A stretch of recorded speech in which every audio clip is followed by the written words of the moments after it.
తాకట్టులో ఉన్న బంగారానికి తక్షణ విముక్తి. ఈ రోజు మార్కెట్ రేట్ క్యాష్ మీ చేతిలో. శివ గోల్డ్ కంపెనీ, మీ నమ్మకానికి మా హామీ.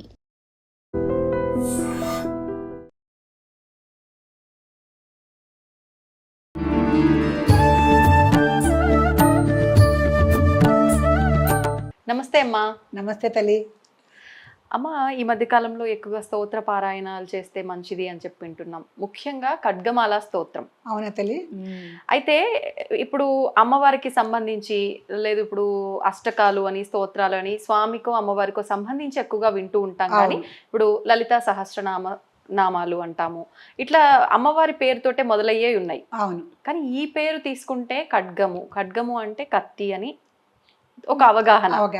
ఏంది ఖడ్గమాల అంటే కత్తి పైన ఒక స్తోత్రం ఏంటి, మరి ఇది పారాయణం చేయటం అసలు దేనికి సంబంధించింది, చేస్తే వచ్చే ఫలితం ఏంటి, ఇదంతా ఒక పెద్ద క్వశ్చన్ మార్క్ గా కన్ఫ్యూజన్ గా ఉందమ్మా. ఒక్కసారి దాని గురించి వివరణ ఇచ్చి చేస్తే వచ్చే ఫలితాలు ఏంటో మాట్లాడుకుందాం. తప్పకుండానమ్మా. శ్రీమాత్రే నమః. ఇది ఖడ్గమాల అనే కాదు, ఇది ఖడ్గమాల స్తోత్ర రత్నం.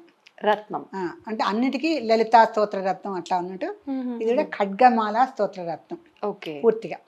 అయితే ఖడ్గానికి మాలలు ఏంటంటే ఖడ్గాలన్నీ ఉన్న పూలల్లే మాల కట్టారా అదేంటి అని అందరికీ సందేహం. కానీ దీంట్లో మొట్టమొదటిది ఏమిటంటే అస్య శ్రీ శుద్ధ శక్తి మాల మహామంత్రస్య, ఫస్టే అట్లా ఉంటుంది. అంటే అస్య శ్రీ అంటే ఇది ఇటువంటి శుద్ధ శ్రీ శక్తి మాల అంటే ఖడ్గములన్నిట్లలో ఖడ్గంలో శక్తి ఉంటుంది కదా, ఆ శక్తిని ఒక మాలగా ఏర్పరిస్తే ఎలాంటి స్తోత్రం ఏర్పడుతుందో ఆ స్తోత్రం అన్నాడు. అంటే అమ్మవారు అంటేనే శక్తి స్వరూపిణి. అవునమ్మా. శివశక్తేక రూపాలు కదా అమ్మవారు అయ్యవారు. శివుడిలో ఉండేటువంటి అచేతనత్వము, అమ్మవారిలో ఉండేటువంటి చేతనత్వము రెండు కలిపితే ఆ రెండు కూడా ఒక మొత్తం సృష్టిని, అంటే సృష్టి స్థితి లయకారకత్వాన్ని నిర్వహించగలుగుతారు వాళ్ళిద్దరు. ఓకే. అమ్మవారు అయ్యవారు కలిపి.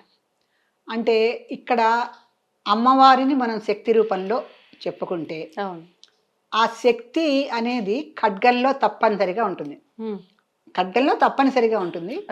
ఆ శక్తిని మాలగా ఉంచుతూ, అంటే అమ్మవారు ఎన్ని విధాలుగా శక్తి రూపాల్లో ఉన్నారో, అంటే ప్రతి వస్తువులోనూ ప్రతి అక్షరంలోనూ ప్రతి పదార్థంలోనూ శక్తి రూపంలో అమ్మవారు ఎలా ఉన్నారు, ఎన్ని పేర్లతో ఉన్నారు అనేది ఒక మాలా రూపంలో ఈ ఖడ్గమాల స్తోత్రరత్నంలో వివరించడం జరిగింది. అందుకని వీళ్ళు ఏం చెప్పారంటే ఖడ్గమాల స్తోత్రరత్నం అని ఒక, అంటే ఇది మంత్రశాస్త్రంలోది కదా, తంత్రశాస్త్రంలోది. వామకేశ్వర తంత్రం అని మనకి తంత్రాలు 64 ఉన్నాయి విజిత. 64 తంత్రాలు ఉన్నాయి. దాంట్లో వామకేశ్వర తంత్రం అని ఉంది. దాంట్లో ఖడ్గమాల తీశారు వీళ్ళు. చాలా భిన్నంగా ఉండేటట్టు. ఎందుకంటే ఈ ఖడ్గమాలలో అన్ని శక్తి స్వరూపాలు లైన్గా మనకు పేర్లు వస్తూ ఉంటాయి. అంటే మనం పర్యాయ పదాలని చెప్పుకుంటాం తెలుగులో, సినానిమ్స్ అని చెప్తారు కదా, అవి ఆ పర్యాయ. ఇప్పుడు కమలము ఉందనుకో, తామర పువ్వు, అలా చెప్పినట్టుగా సంస్కృతంలో అమ్మవారి పేర్లు అన్నీ వస్తాయి మనకి లైన్గా. స్తోత్రం అంతా అలానే ఉంటుంది. స్తోత్రం అంతా అమ్మవారి పేర్లే ఉంటాయి. ఆ శక్తి మాలలుగా అలా ప్రవహిస్తూ ఉంటుంది ఆ ఖడ్గమాలలో. అందుకని శక్తి అనేది ఖడ్గానికి మారుపేరు. ఖడ్గమాల స్తోత్రరత్నం అని వాడు హెడ్డింగ్ పెట్టినప్పటికీ ఈ స్తోత్రరత్నానికి మొట్టమొదటిదే అస్య శ్రీ శుద్ధ శక్తి మాలా మహామంత్రస్య భగవాన్ హయగ్రీవ ఋషి అనుష్టుప్ ఛంద శ్రీ లలితా పరాభట్టారిక అని వస్తుంది. తర్వాత అక్కడికి అంటే మొత్తం చెప్తే మనకి ప్రేక్షకులు కొంచెం కన్ఫ్యూజ్ అవుతారు కనుక నేను ఖడ్గమాల అనేదాన్ని ముందు వివరణ ఇస్తాను. అయితే దాంట్లో ఏమొస్తుందంటే అమ్మవారు ఏదో ఖడ్గం పట్టుకున్న మహాకాళీ స్వరూపంలాగా, కాళికాదేవిలాగా అట్లా కనిపిస్తుంది అనే దీనికి ఆ తంత్రశాస్త్రంలో ఎంత చక్కటి వివరణ ఇచ్చారంటే సాత్విక కకార భట్టారక పీఠస్థిత కామేశ్వరాంక నిలయ మహాకామేశ్వరి, ఇంత చక్కటి వివరణ ఇచ్చారు. సాత్వికం అంటే మనకు తెలుసు కదమ్మా, చాలా శాంత స్వభావంతో ఉండేవాడు. సాత్విక కకార భట్టారక పీఠస్థిత కామేశ్వరాంక నిలయ, చక్కగా కామేశ్వరుడి ఒడిలో కూర్చుంటుంది అమ్మవారు. ప్రియమైన భార్య కనుక చక్కగా అందంగా చక్కగా వామాంక నిలయగా కూర్చొని ఉంటుంది అమ్మవారు. కూర్చొని మహాకామేశ్వరి రూపంలో దర్శనమిస్తూ ఉంటుంది. ఇంత స్పష్టంగా చెప్పారు. మొట్టమొదట ధ్యాన శ్లోకంలోనే చెప్పారు ఈ విషయం. ఆ చెప్పిన తర్వాత దాని ఇదంతా ఉంటుంది కదా, వివరణ అంతా కూడా. అందుకని అస్య శ్రీ శుద్ధ శక్తిమాల మహామంత్రస్య అన్నప్పుడే ఇది శక్తిమాల స్తోత్రము అని అర్థమైపోతుంది. తర్వాత ఈ ఖడ్గం అంటే ఇంకా ఉన్న విపరీతమైన ఆలోచనలు వస్తే సాత్విక కకార భట్టారక పీఠస్థిత కామేశ్వరాంక నిలయ మహాకామేశ్వరి. ఇక్కడతో ఇంకా మొత్తం అంటే మనకున్నటువంటి అభిప్రాయాలన్నీ పూర్తిగా తుడిచిపెట్టుకుపోతాయి. అవును, ఖడ్గమాలంటే. ఇప్పుడు చాలా మంది మీరు అన్నది వాస్తవం అమ్మ, పేరు వినగానే ఇది కొంచెం ఉగ్ర దేవతలకు సంబంధించిన స్తోత్రమేమో, ఇది మేము పారాయణం చెయ్యొద్దు, ఇది కొంతమంది మాత్రమే చెయ్యాల్సిన విధానము అని చెప్పి అంటూ ఉంటారు. ఇది అపోహ మాత్రమేనా అమ్మ, నిజమా? అపోహనే. ఎందుకంటే ఇప్పుడు కొన్ని స్తోత్రాలు ఉంటాయి, అవి గురువు ఉపదేశం ఇచ్చినప్పుడే మనం చెయ్యాలి అనేటువంటి నియమము ఒక్క ఖడ్గమాలకే కాదమ్మా, లలితా సహస్రానికి ఉంది, లలిత త్రిశతి స్తోత్రానికి ఉంది, మళ్ళీ అష్టోత్తర శతనామావళికి ఉంది, అన్నిటికీ ఉంటాయి. ప్రతి స్తోత్రానికి ఒక గురువు ఉపదేశం ఉండి తీసుకొని చదవాలి అని ఉంటాయి. ముఖ్యంగా లలితాదేవికి సంబంధించినంతలో బీజాక్షరాలు ఎక్కువ ఉంటాయి. చాలా మందికి బీజాక్షరాలు అంటే కూడా అనుమానం, ఏంటి బీజాక్షరాలు అనుకుంటే, ఇప్పుడు మనకి ఇన్ని విత్తనాలు చల్లుతాడు రైతు, కొన్నే మొలకెత్తుతాయి.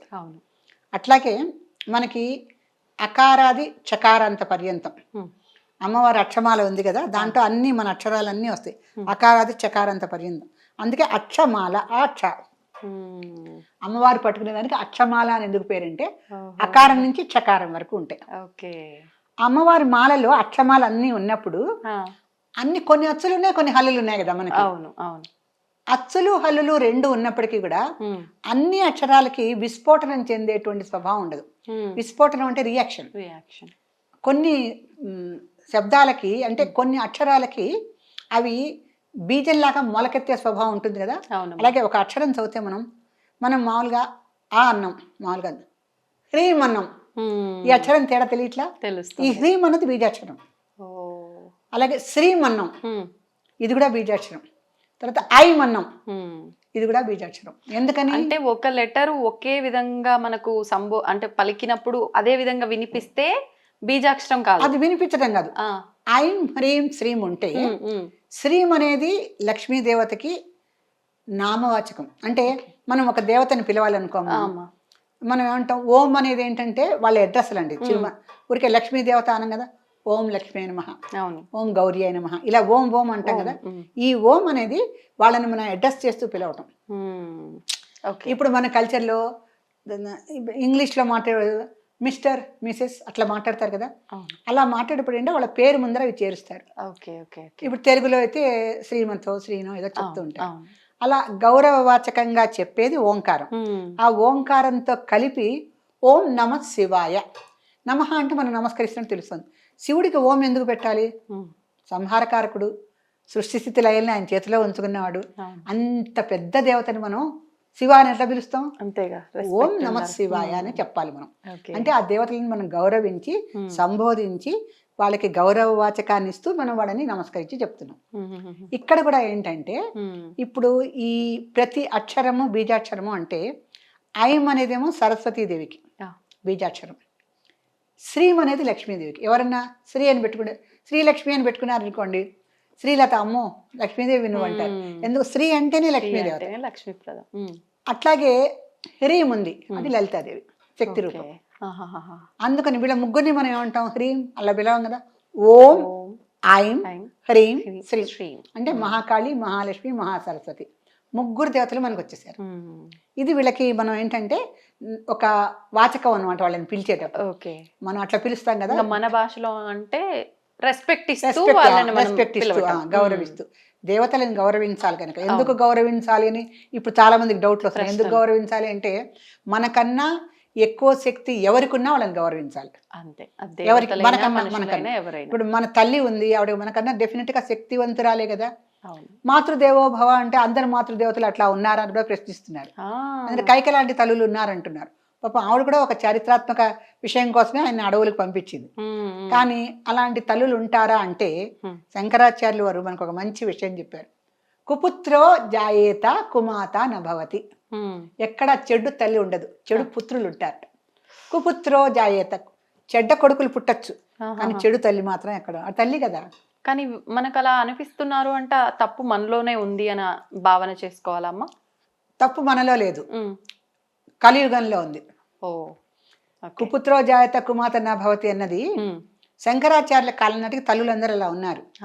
ఇప్పుడు కలియుగం 5000 సంవత్సరాలు దాటి వచ్చేసాం. యుగ ప్రభావం మనుషుల మీద చాలా ఉంటుందమ్మా. ఇప్పుడు కృతయుగం ఉంది, అప్పుడున్న లక్ష్మీనారాయణల పరిస్థితులు వేరు. త్రేతాయుగం వచ్చింది, రాముడు తీరు వేరు, సీత కోసం చిన్న పిల్లాళ్ళ ఏడుస్తాడు. అలా దేవతలు ఏడవటం ఏంటంటే అది త్రేతాయుగం. ఆ యుగ లక్షణం అట్లాగే ఉండాలి. రాముడు మానవుడిలాగా భూమి మీదకి వచ్చాడు కనుక ఏడ్చాడు, దేవతలాగా రాలాయన. మనలాగా మామూలు 2 కాళ్ళు 2 చేతులు, హృదయము, మామూలుగా బాధలు కష్టాలు సుఖాలు అన్ని కలగలుపుకుని వచ్చాడు రాముడు. తర్వాత కృష్ణుడు ద్వాపరయుగంలో వచ్చాడు, ఆయన కూడా అంతే మామూలు చిన్న పిల్లాళ్ళ బోళ్ళు చిలిపి చేష్టలు చేస్తాడు కృష్ణుడు. అందుకని యుగ ధర్మం బట్టి పాత్రలు ఉంటాయి. అక్కడ దాకా తల్లులందరూ చక్కగా యశోద, దేవకి దేవి, కౌశల్య లాగానే ఉన్నారు. కలియుగం వచ్చేసరికి తల్లి రూపం కూడా మారిందని చెప్పుకోవాలి. ప్రస్తుతం మనం చూస్తున్న అంటే మనం వింటున్న వార్తలు కానీ చూస్తున్న సంఘటనలు నిజానికి తల్లిని అలా భావించడమే పరమ పరమ అంటే చాలా క్షమించదగిన విషయం కాదు. అయినప్పటికీ కూడా అలా కళ్ళతో చూస్తూ ఒప్పుకోకుండా ఎలా ఉంటాం? అందుకని తల్లి పాత్ర కూడా కలియుగంలో మారింది, మనం ఏం అనలేము. కానీ ఇక్కడ ఏంటంటే ఇప్పుడు మనం చెప్పుకుంటున్న ఖడ్గమాల ఏ యుగానికి సంబంధించింది కాదు. అసలు యుగాలకు ముందున్నటువంటి పూర్వజాల సృష్టికి ముందున్నటువంటి లలితాదేవి, పార్వతి శివుడు వీళ్ళిద్దరూ కూడా, అంటే పార్వతీదేవి లలిత అంశే కదా, లలిత అంశే కనుక పార్వతీదేవి తన నాదురైనటువంటి శివుడితో ఏమిటి నువ్వు తంత్రాలని బోధించావు, వాళ్ళకి తంత్రం కాదు మంత్రం బోధించు, మంత్రం బోధిస్తే ప్రజలందరూ చక్కగా మోక్షానికి దారి తీసే శ్రీ విద్యను నేర్చుకుంటారు, నువ్వు తంత్రం నేర్పిస్తే వాళ్ళు ఆకర్షణలకు లోనయ్యి అటు ఇటు వెళ్ళిపోతారు. ఆకర్షణ అంటే జీవితంలో కొంచెం పతనానికి మార్గం అనే అర్థం. ఆకర్షణ అంటే కొన్ని వ్యసనాలు ఆకర్షణకి ఎవరైతే లోన్ అవుతారో వాళ్ళు ఇంకా రాను రాను పతనానికి వెళ్ళిపోతారు. అంతే అమ్మా. అందుకని ప్రశాంతమైన మనస్సుతో మనకి ఇవన్నీ ఉన్నాయి కదా, ధర్మార్థ కామ మోక్షాలు ఉన్నాయి కదా, వాటన్నిటిలో చివరి మోక్షాన్ని సాధించాలంటే ధర్మము అర్థము కామము ఈ మూడిటిని కూడా పూర్తి చేసుకొని మోక్షానికి వెళ్ళాలి. ఆ మోక్షానికి చెందినటువంటి శ్రీ విద్యలు ఏవో చెప్పు అంటే అప్పుడు ఈ లలితా సహస్రము, లలితా ఖడ్గమాల, మళ్ళీ త్రిశతి ఇవన్నీ కూడా వచ్చినాయి. ఆ సందర్భంలోనే సౌందర్యలహరి శంకరాచార్యుల వారు కూడా రాశారు.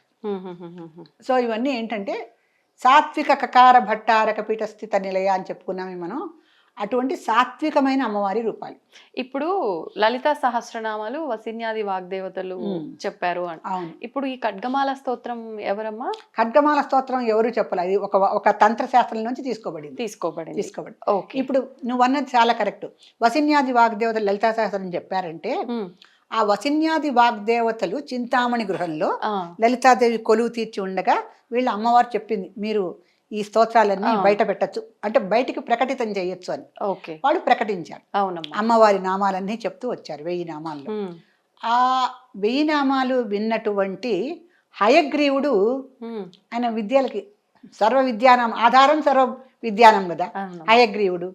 అటువంటి హయగ్రీవుడు చక్కగా అన్ని ఆకలింపు చేస్తారు. వాళ్ళంతా ఏకసంతగ్రాహులు, వినంగానే వాళ్ళు ఏమి చదువుకొని బైహాట్ చేయగల. అందుకని ఎంత గొప్ప వాళ్ళు ఏకసంతగ్రాహి. వాళ్ళ తపోశక్తి అటువంటిది. మనం కూడా ఇప్పుడు ఏకసంతగ్రాహిని సంపాదించుకోవాలంటే మనం కూడా ధ్యానము మళ్ళీ ఇవన్నీ ఉన్నాయి కదా, కానీ ఎన్ని చేసినా యుగ ప్రభావం ఉంటదన్నారు. యుగ ప్రభావం అంటే యుగ ప్రభావాన్ని దాటి వెళ్ళేటువంటి యోగ శాస్త్రం మనకుంది. యుగాన్ని అంటే యుగ ధర్మాన్ని కూడా. మరి ఇప్పుడు కొంతమంది ఉన్నారు కదమ్మా, మహానుభావులు ఉన్నారు కదా మనకి ఇప్పటికీ కూడా ఉన్నారు. వాళ్ళు రమణ మహర్షి ఈ కాలానికి చెందిన వాడే, రామకృష్ణ పరమహంస ఈ కాలానికి, వివేకానందుడు ఈ కాలానికి చెందిన, వీళ్ళందరూ మరి ఈ కలియుగంలో వాళ్లే కదా. యుగ ధర్మాన్ని అంటే యుగ ప్రభావాన్ని నుంచి తప్పించుకొని ముందుకెళ్ళగలిగారు వాళ్ళు. దానికి వాళ్ళు ఏం చేశారు, ధ్యానాన్ని మించిన శక్తివంతమైనది ఏదీ లేదు. ఏ దేవుడినైనా మనం పూజించాలంటే విగ్రహ పూజ, అర్చనలు, స్తోత్రాలు ఇవన్నీ తర్వాత విషయాలు. అన్నిట్లోకి ఉన్నతోన్నతమైనటువంటి పూజా విధానం ఏదంటే అది ధ్యాన మార్గమే. ధ్యానం చేసుకోవడం నయా పైసా ఖర్చు పెట్టక్కల్లా, ఒక చిటాకు పూలు తెచ్చుకోకల్లా, ఓ చిటికెడు కుంకం వేయక్కల్లా, కళ్ళు మూసుకొని ధ్యానం చేసుకుంటే నీలో నువ్వు ఏంటో తెలుస్తుంది, నీ ఆత్మ ఏంటో నీకు అన్ని చెబుతూ ఉంటుంది. నువ్వేంటో తెలుసుకోవాలంటే కళ్ళు మూసుకొని ధ్యానంలోకి వెళ్ళాలి. నీకు ఏమైనా కోరికలు కావాలంటే పూలు కుంకుమ పసుపు అని తెచ్చి మన వరలక్ష్మి వ్రతంలాగా అన్ని పూజలు చేసుకోవాలి. అదనమాట. అంటే పూజా విధానంలో కూడా కామ్యాలు ఉంటాయి కొన్ని. అంటే మనకి నిమిత్తము నైమిత్తికము రెండు ఉంటాయి. ఒక కారణంగా మా అబ్బాయి యుఎస్ వెళ్ళాలి, వీసా రావట్లేదు అని అమ్మవారిని ప్రార్థించదు, తప్పులేదు. ఓకే. అలా కాకుండా నాకు మోక్షం కావాలని కూడా మనం ప్రార్థించచ్చు అమ్మవారిని.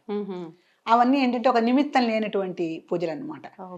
సో పర్పస్ లేకుండా చేసేవి. పర్పస్ అంటే మన పర్పస్ మోక్షం అక్కడ ఉంది, కానీ ఇహపరానికి సంబంధించినటువంటి కోరికలు కావాలి. ఓకే. అంటే భౌతిక విషయాలు కావు. ఓకే. భౌతికానికి అతీతంగా ఉన్నవి. అందుకని విజిత నువ్వు ఒక క్వశ్చన్ అడిగా ఉంటే మరి బోల్డ్ వచ్చేస్తున్నాయి విజిత. ఎట్లా అంటే ఇప్పుడు మనము అమ్మవారి దగ్గర మోక్షానికి వెళ్ళాలనుకున్నాం అనుకో, ఎప్పుడు కూడా మన శాస్త్రం 4 విషయాలు చెప్పింది. ముందు సామీప్యం, తర్వాత సాలోక్యం, తర్వాత సారూప్యం, తర్వాత సాయుధ్యం. 4 విషయాలు చెప్పింది. ఎప్పుడు అమ్మవారి దగ్గరగా కూర్చో. ఉపవాసం అంటే అదే అన్నం తినకుండా ఉండటం కాదు, దేవుడికి దగ్గరగా ఉపవసతి దగ్గరలో కూర్చోవాలి దేవుడికి. అంటే ఒక విగ్రహం దగ్గర కూర్చోవచ్చు, ఒక గుళ్ళో కూర్చోవచ్చు, లేదంటే మనం ఎక్కడైనా అమ్మవారిని మన మనసులో ధ్యానం చేస్తూ మూల కూర్చున్నా కూడా అమ్మవారికి దగ్గరలో ఉన్నట్టే లెక్క. తర్వాత ఎప్పుడు సాలోక్యం, అమ్మవారినే చూస్తూ ఉండాలి. అంటే అమ్మవారు అంటే నీకు ఇష్ట దేవతను చూస్తూనే ఉండాలి. తర్వాత నువ్వు ఏ దేవతనైతే దగ్గర ఉండి ఎప్పుడు చూస్తూ ఉంటావో, సామీప్యము సాలోక్యము సాధించావో, సారూప్యాన్ని కూడా సాధిస్తావు నువ్వు. అంటే తనలో కూడా సారూప్యం అంటే మనకు కూడా అమ్మవారి పరాత్పర కళాం శ్రీచక్ర సంచారిణి అమ్మవారు. ఆవిడకున్నటువంటి పరాత్పర కళలు కొన్నన్నా మనకు వస్తాయి. కొంతమందిని చూడగానే ఈవిడికి అమ్మవారిలే ఉంది అనుకుంటాం, అందరినీ చూసి అలా అనిపించదు. అంటే వాళ్ళల్లో ఏదో ఒక రకమైనటువంటి దైవత అంటే దేవతాంశ ఉంటుంది వాళ్ళలో. అందుకని వాళ్ళని చూడడం మనకు అమ్మవారి అన్న భావన కలుగుతుంది. చక్కగా కొంతమందికి ఆ పరాత్పర కళలు కొన్ని సంతరించుకోగలుగుతారు. ఎలా అంటే తదేకంగా అమ్మవారి దగ్గరే కూర్చొని అమ్మవారిని గురించి ఆలోచిస్తూ అమ్మవారినే చూస్తూ ఉంటే అమ్మవారిలాగా అయిపోతాం. అంటే దీనికి ఎగ్జాంపుల్ ఏంటంటే, ఈ గర్భిణీ స్త్రీలని మంచి కృష్ణుడి ఫోటో చూడమంటూ ఉంటారు. అంటే కొడుకు కావాలి అనుకుంటే కృష్ణుడి బొమ్మనే ఎందుకు చూడాలి, వాళ్ళ ఆయన మొహం కూడా చూడొచ్చు కదా అంటే అలా కాదు.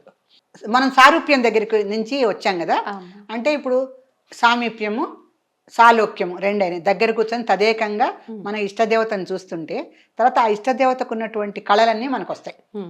ఇది ఎలా వస్తాయి అని ఎవరికైనా సందేహం వస్తే, మన భాగవతంలో శ్రీకృష్ణుడి యొక్క అంటే దశమ స్కందంలో భాగవతంలో ఈ శ్రీకృష్ణుడి యొక్క బాల్యచేష్టలన్నీ ఉన్నాయి. దాన్ని ఎక్కువగా గర్భిణీ స్త్రీలకు ఎదురుకు వినిపించేవారు. చదువుకోవటం వాళ్ళకి వీలుగా ఉంటే వాళ్ళే చదువుకున్నారు. మరి భాగవతంలో దశమస్కందంలో శ్రీకృష్ణుడినే ఎందుకు చదవాలి అంటే, ఆ శ్రీకృష్ణుడి గురించి వింటూ ఆలోచిస్తూ ఉంటే అలాంటి చక్కటి ముద్దులోలికే చేతవెన్న ముద్ద చెంగల్వ పూదండ దశలో చక్కటి కొడుకు పుడతాడని. అందుకని అంత ముద్దుగా ఉన్న కొడుకు పుట్టాలి అంటే వాళ్ళ గురించి ఆలోచిస్తూ ఉండాలి. అలాగే పుట్టాడు కదా, మరి అలాగే పుట్టిన వాళ్ళు ఉన్నారు కదా. ఇప్పుడు కూడా చాలా మటుకు ప్రెగ్నెంట్ విమెన్ బెడ్రూమ్ లో మంచి ఫొటోస్ పెట్టే ఉంచుతారు అందరూ, ఏవి భయంకరమైనవి లేకుండా. అంటే వాళ్ళ మనస్సు ఎంత సంతోషంగా ఉండి దేని గురించి ఆలోచిస్తుందో వాళ్ళ యొక్క శిశువు కూడా అలాగే పుడతాడు అనేటువంటి నమ్మకం కాదు, అది నిరూపింపబడిన సత్యం. అది నిరూపింపబడింది ప్రహ్లాదుడు అట్లా. అందుకని ఏ రకంగా అయితే మనము ఆలోచిస్తామో అలాంటి ప్రసవమే జరుగుతున్నప్పుడు ఎవరి గురించి అయితే ఆలోచిస్తూ వాళ్ళ దగ్గరే మనం ఉంటే వాళ్ళ కళలు మనకు ఎందుకు రావు, వస్తాయి. ఇది నిరూపింపబడిన సత్యం. ఎందుకని ఎప్పుడైతే సాలోక్యము సామీప్యం ఉందో సారూప్యం కూడా వస్తుంది అనేది చక్కగా మనకు ప్రూవ్ అయిపోయింది. ఈ సారూప్యం వరకు వచ్చాక సాయుధ్యం ఒకటే కొంచెం కష్టం. ఈ అమ్మవారి కళలు తనలో తెచ్చుకోగలిగినంత శక్తి ఏ స్త్రీకి అయితే వస్తుందో తర్వాత వాళ్ళు ఇంకా వేరే ఏ ఆకర్షణలకి లోనవరు. వాళ్ళు ఎప్పుడు అమ్మవారి దగ్గరికి వెళ్దామా, అమ్మవారు అంటే అమ్మేగా, మనకి ఎంత పెద్ద అయినా అమ్మ పిలిస్తే ఉండబుద్ధి వస్తుంది, ఎక్కడైనా వెళ్ళిపోతాం. మా అమ్మ పిలిచిందంటాం, అన్ని పనులు వదిలిపెట్టి వెళ్ళిపోతాం, ఎక్కడ ఆగం. అమ్మవారు ఒకటే కదా. అమ్మవారి దగ్గరికి వెళ్ళాలని కోరికే కలగాలే గాని ఇంకా ఏవి ఆలోచించారు. అందులో అమ్మవారి సారూప్యం వచ్చేసింది కదా, ఇంకా ఆవిడ దగ్గరికే వెళ్దాం అన్నటువంటి ఆ యొక్క కోరికతో సాయుధ్యానికి చేరుకుంటారు. ఈ 4 మనం ఎందుకు చెప్పుకుంటున్నాం అంటే, ఏ దేవత అయినా కూడా తన యొక్క శక్తిని తన యొక్క భక్తుల్లో నింపి పెడుతుంది. యా దేవి సర్వభూతేషు శక్తి రూపేణ సంస్థిత. సర్వభూతేషు అన్ని జీవుల్లో అమ్మవారు ఆ బ్రహ్మ కీట జనని, బ్రహ్మ నుంచి ఒక చిన్న కీటకం వరకు అందరికీ తల్లి అమ్మవారు. చిన్న చీమకు కూడా ఆవిడే అమ్మ, బ్రహ్మరూపానికి కూడా ఆవిడే అమ్మ. ఆ బ్రహ్మ కీట జనని, ఇటువంటి నామాలన్నీ లలితా శాస్త్రంలో ఉన్నాయి. అందుకని ఎప్పుడైతే ఈ సాయుధ్యానికి ఒక రకమైనటువంటి ఏర్పాట్లు చేసుకుంటారో అటువంటి సాయుధ్యాన్ని ఇచ్చేటువంటి ఈ బీజాక్షరాలు ఉంటే ఈ బీజాక్షరాలు పలకటానికి ధ్యానం చేసుకొని మనకి గురువు ఎవరనిపిస్తే వాళ్ళ దగ్గరికి వెళ్ళి చక్కగా మేము ఈ ఖడ్గమాల చదవాలనుకుంటున్నాము, మాకు ఉపదేశం ఇవ్వండి అంటే గురువులు దొరకరండి, గురువుల్ని నమ్మేటట్టు లేదంటే నిజమే, దొంగ గురువులే ఎక్కువ ఉన్నాయి, దొంగ పీఠాలే ఎక్కువ ఉంటున్నాయి. ఇప్పుడు కలియుగంలో ఉన్నాం గనక జల్లెడ పట్టుకోవాలి మనం. ఒక 80% రాళ్ళు కింద పడిపోయినా ఒక 20% బియ్యం పైకి తేలుతాయి. ఆ 20 మందిలో సద్గురువుని వెతుక్కోవాలి. మరి సద్గురువులు ఉన్నారుగా ఇప్పటికీ, లేకుండా ఏం లేంగా మనం. దానికి నేను కొన్ని సూచనలు అయితే ఇవ్వగలను మన ప్రేక్షకులకి. ఏంటంటే ఫస్ట్ తల్లి తండ్రి వాళ్ళకి ఖడ్గమాల మాకు ఇలా ఆనతి ఇవ్వండి అని చెప్పేసి వాళ్ళని గురువులుగా స్వీకరించి వాళ్ళ దగ్గర నుంచి తీసుకోవచ్చు. తల్లి కానీ తండ్రి కానీ ఒక గురువు స్థానాన్ని తీసుకొని లలితా సహస్రం చదవాలనుకునే పిల్లలకి లలిత ఖడ్గమాల స్తోత్రత్వం చదవటానికి భయపడే వాళ్ళకి వాళ్ళు చక్కగా ఉపదేశం ఇవ్వచ్చు. లేదు కొంతమంది తల్లిదండ్రులు మాకేం తెలియదు, మేమేమి ఇస్తాం, అది పెద్ద విషయం కదా అన్నారనుకోండి, ఆ ఊర్లో ఒక సద్గురువు లేకుండా ఏమీ ఉండరు. ఆ ఊళ్ళో వెతుక్కోవాలి కొంచెం, అంటే ఖడ్గమాల చదవాలని ఆసక్తి ఉన్న వాళ్ళు కొంచెం వెతుక్కోవాలి. వెతుక్కుంటే ఎక్కడో ఒక మంచి సద్గురువు దొరుకుతాడు. మనకి అతను ఉపదేశం చేస్తున్నంత సేపు అతనికి మంచి భావన ఉంటే చాలు. తర్వాత అతను ఏదైనా పేపర్లో ఏదైనా వచ్చింది అతని గురించి మనకెందుకు, మనకి ఉపదేశం ఇచ్చినప్పుడు బాగానే ఉన్నాడుగా, మన ఒక మంచి భక్తురాలిగా చూశాడుగా, అక్కడికి చాలు. అంటే ఈ రోజుల్లో ఇటువంటి కాంప్రమైజింగ్ స్టేజ్ రాకపోతే దేన్ని సాధించలేము. మనం సాధించాలనుకుంటే కొంత వ్యక్తుల్ని చూసి వదిలేయాలి. అందరిలో బలహీనతలు ఉంటాయి, వీళ్ళలోనూ ఉన్నాయి. మనతో బాగానే ఉన్నాడు కదా ఆ టైంకి అని స్త్రీ అన్న భావంతో చూడండి, ప్రతి పురుషుడు మంచివాడేనమ్మా నా దృష్టిలో. అంటే మనం వెళ్ళాం ఒక పని మీద వాళ్ళ దగ్గరికి, మనం ఆ పనికి వెళ్ళామని ఆ పని గురించి ఆలోచించి మనకి ఆ పని సానుకూల పడేట్టుగా చేస్తే చాలు. స్త్రీ అన్న భావం అతనిలో ఏర్పడ్డప్పుడు మనం దూరంగా ఉండటమే జరుగుతుంది. అలాగే ఒక ఉపదేశం తీసుకోవాలని మనం వెళ్తున్నాం, ఆ ఉపదేశం ఇచ్చే అతన్ని సద్గురువును మనం నమ్మాము, అతను ఇచ్చిన ఉపదేశాన్ని తీసుకొని అక్కడికి మన పని అయిపోయింది, మన ఇంటికి వెళ్ళి మనం పారాయణ చేసుకుంటాం. అలా సద్గురువుల మీద కూడా మనకి సాభిప్రాయం లేదు, ఎందుకు వచ్చింది వీళ్ళకి బుద్ధులు సరిగ్గా లేవని రేపు పొద్దున పేపర్లో పడుతుందేమో అనుమానం వచ్చి అనుమానంతో ఏం వెళ్తాం. అందుకని ఏం చేయాలి, ఒక పౌరోహిత్యం చేసేవాడు వస్తారు, ఏదో సత్యనామతం చేయించుకుంటాం, ఏదో గృహప్రవేశమో పెళ్ళో అవుతుంది, ఒక పౌరోహిత్యం చేసేటువంటి బ్రాహ్మణుడు వస్తాడు, అతని దగ్గర కూడా మనం ఉపదేశం తీసుకోవచ్చు. అందుకని అంటే అతను స్మార్త కర్మలు చేయిస్తున్నాడుగా. పురోహితుడు ఏంటంటే పురహ అంటే ముందు, హితము అంటే మంచి, మనం ముందు మంచిని చూపించేవాడే పురోహితుడు. అంతే. అందుకని మనకు మంచి చూపించేటువంటి ఒక వ్యక్తిని, నాయనా నాకు ఈ లలిత సహస్రాన్ని ఆదేశం ఇవ్వు, లేదంటే ఖడ్గమాల స్తోత్రతను నేను చదవాలనుకుంటున్నాను, నాకు ఉపదేశించు అని చెప్పినా ఏమీ తప్పులేదు. అంటే ఉపదేశం లేదే ఎవరి పాటికి వాళ్ళు పుస్తకాలు కొనుక్కొచ్చుకొని చేసుకోకూడదమ్మా. ఆ పాయింట్ కూడా వస్తా. నా మటుకు నాకెవ్వరు ఉపదేశం ఇవ్వలే. నేను చాలా స్కూల్ పిల్లగా ఉన్న రోజుల్లోనే మా నాన్నగారు, మా ఇంట్లో బంగారు శ్రీచక్రం ఉండేది.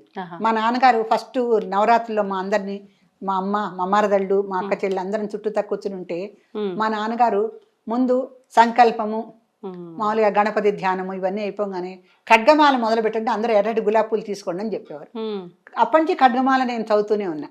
అంటే నేను స్కూల్కి వెళ్ళే పిల్లగా ఉన్నప్పటికీ ఈ రోజు వరకు నాకు ఏమీ జరగలేదు, మంచి జరిగిందంతా. నేను చక్కగా సంస్కృతం చదువుకున్నాను, ప్రొఫెసర్ని అయ్యా, పిల్లలకి పెళ్లిళ్ళు చేశా, ఆనందంగా ఓ ఇంట్లో ఉంటున్నా. ఇంతకన్నా ఏం కావాలమ్మా? అవునమ్మా, చాలు కదా మనకి ఇంతవరకు. నిజం. అంటే ఏదో సామెత చెప్పినట్టు విశ్వనాథ సత్యనారాయణ ఒక మాట, అన్నపానాలకి వారి లోటు లేదు అని రాస్తుంటాడు ప్రతి నవలలో.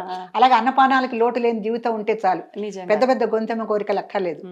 అలా మా తండ్రే మాకు గురువుగా ఖడ్గమాల పూజలు చేయించడం మాకు నోటికి వచ్చేసింది. అట్లాగే తర్వాత ఖడ్గమాల అయిన తర్వాత లలితా సహస్రం చేయించేవారు, తర్వాత అష్టోత్తరం గులాబీ పూలతో చేసేవాళ్ళం. అట్లా పూజా విధానాన్ని మాకు ఆయన అలవాటు చేశారు.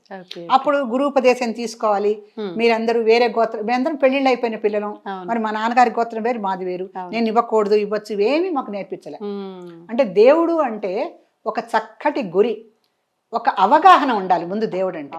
ఎందుకంటే యా దేవి సర్వభూతేషు స్త్రీ రూపేణ సంస్థిత, యా దేవి సర్వభూతేషు శక్తి రూపేణ సంస్థిత, యా దేవి సర్వభూతేషు స్త్రీ జాతి రూపేణ సంస్థిత.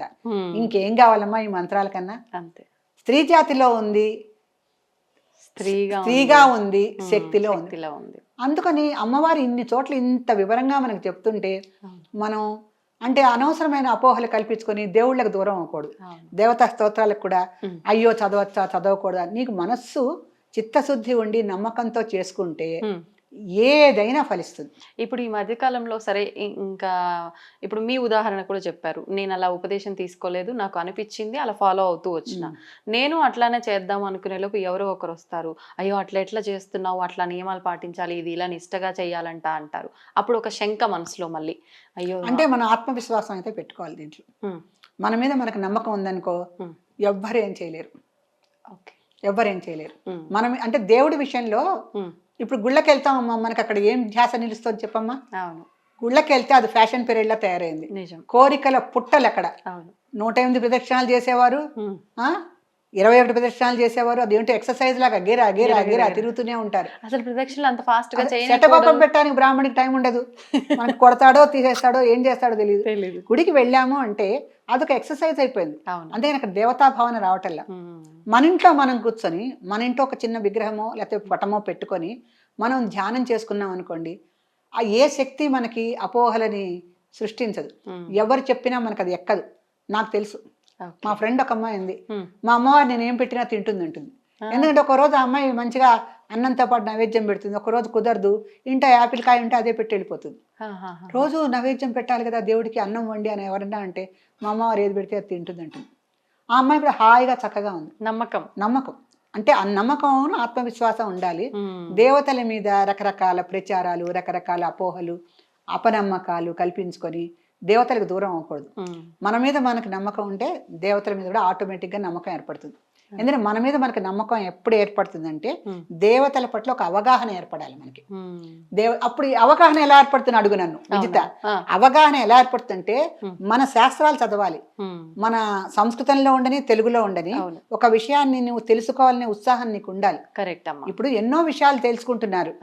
ఇప్పుడు ఉన్న టెక్నాలజీ వరల్డ్ లో ఎన్ని విషయాలు కష్టపడి నేర్చుకుంటున్నారు, ఎన్ని గంటల సేపు ల్యాప్టాప్ల ముందర నుంచి ఎన్ని కొత్త కొత్త విషయాలు కనిపెడుతున్నారు, కనుక్కోగలుగుతున్నారు, చేస్తున్నారు. ఇన్ని చేసినప్పుడు ఒక దేవుడి గురించి ఒక గంట సేపు మనం రీసెర్చ్ చేయలేమా? అవగాహన ఏర్పరచుకోలేమా? ఉండాలి కదా. అంటే మేము ఖడ్గమాల చదవకూడదని భయపడే బదులు ఖడ్గమాల చదవాలి అనే పట్టుదల ఎందుకు రావట్లే వాళ్ళకి? వచ్చినప్పుడు అవగాహన ఏర్పడుతుంది, ఆత్మవిశ్వాసం ఏర్పడుతుంది, అనుకున్న పని చేయగలుగుతారు. And for more videos, please subscribe to iDream. Please subscribe to iDream. Please subscribe iDream. And please subscribe to iDream. For more videos, subscribe to iDream. please like, share and subscribe to the channel. Congratulations, iDream. Subscribe to iDream. Subscribe to iDream. So subscribe to iDream Media. iDream team andarki huge congratulations. Please subscribe iDream Media. Please subscribe to iDream. Subscribe iDream. Please subscribe to iDream. iDream అంటే నా కళల ఛానల్ను subscribe చేసుకున్న నోరు తిరుగుతలేదు, మీరైతే గంట గుర్తు కొట్టండి. For more such videos, please subscribe to iDream. Subscribe to iDream. Please subscribe to iDream. Please subscribe iDream Media. Please do subscribe to iDream. Please subscribe to iDream Media. For best entertainment and information, please subscribe iDream. And don't forget to subscribe to iDream.